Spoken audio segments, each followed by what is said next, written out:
have a recent update for you guys. Failed Democratic presidential candidate and Minnesota Governor Tim Walz was just asked about the strikes in Israel and Iran, and here's what he had to say about it. Now, who is the voice in the world that can negotiate some type of agreement in this? Who holds the moral authority?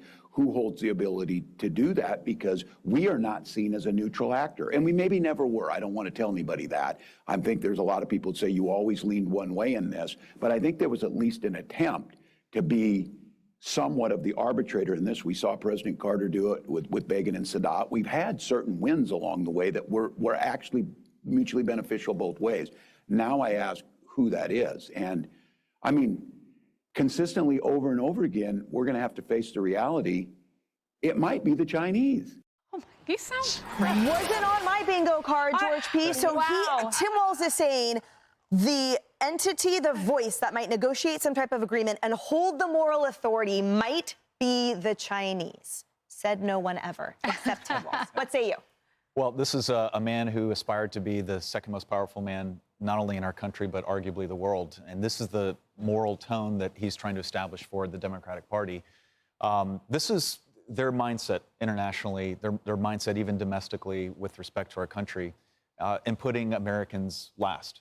You know, just go back to the Abraham Accords with the first administration of President Trump, where he structured a multilateral diplomatic peaceful agreement that essentially would have had the Middle East recognize Israel as a nation and taking a huge first step. In his first 100 days, he travels to the Middle East, recognizes Syria, warms relationships there, and expands commercial ties to the greater Middle Eastern world. And so, you know, this is somebody that doesn't care about our country in that you got to root for the President of the United States. You got to root for our country because that means success for us all. So not that they're asking my advice over at the Democratic Party or at the DNC, but during times like this, you're supposed to establish leadership, our country's positioning around the world, and this puts America last. And in a way, maybe it's not surprising. This is someone who's visited China almost, 50 times? And I'm not quite sure why he's praising Carter's international impact, by the way. So I don't know what filter he's speaking from, but it certainly feels really surprising, Harris. Yeah, you know what? So I collected this morning just a bevy of international response to Israel. Here's the Chinese Ministry of Foreign Affairs. I'll just read 2 lines. China is closely following Israel's attacks on Iran and is deeply concerned about the potential grave consequences of the operation. China opposes actions that violate Iran's sovereignty. And it goes on for a paragraph. The last line, China stands ready to play a constructive role in helping ease the situation. Look, you talk about Syria and all those areas where they got cut out in the Middle East. They weren't the lead dog in any fight. And who would have thought that you'd see such a warm environment for an American president in the Middle East? Because I think that the Saudi crown prince was fist bumping with Biden or something.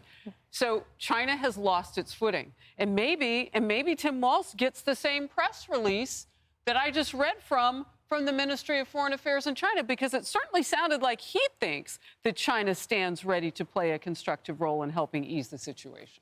Even if so, Kayleigh, constructive role is a far cry from moral authority. And reality.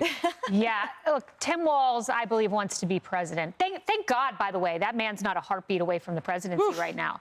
Okay, imagine that. That was one of the most naive articulations of foreign policy I think I've ever heard in my life. He used the word China and moral authority in the same sentence, and this is a man who in the summer of 1989 was preparing to go overseas to teach in China. Guess what happened just before he left?